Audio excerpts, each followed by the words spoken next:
Nadiskaril ang isang tren ng LRT2 sa Santolan Station kagabi kaya nagpapatupad ng limitadong operasyon ngayong umaga nasa habing linya ng tren.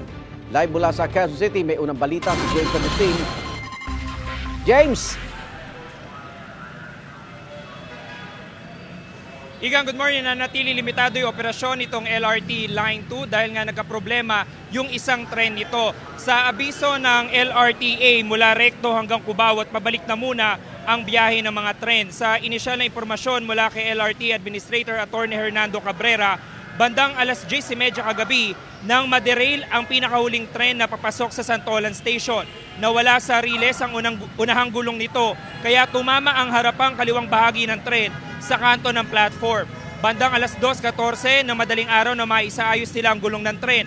Pero kailangan pa i-clear ang linya kaya nagpatupad muna ng limitadong biyahe. Kailangan din daw i-check at ayusin ang track switch.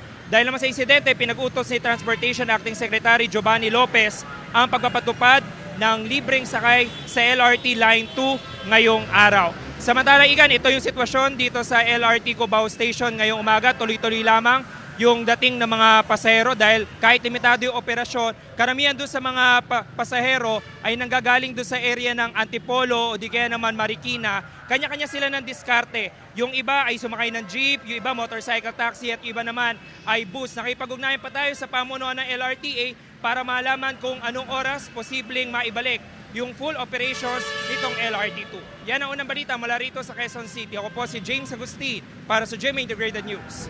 Igan, mauna ka sa mga balita, mag-subscribe na sa GMA Integrated News sa YouTube para sa iba't ibang ulat sa ating bansa.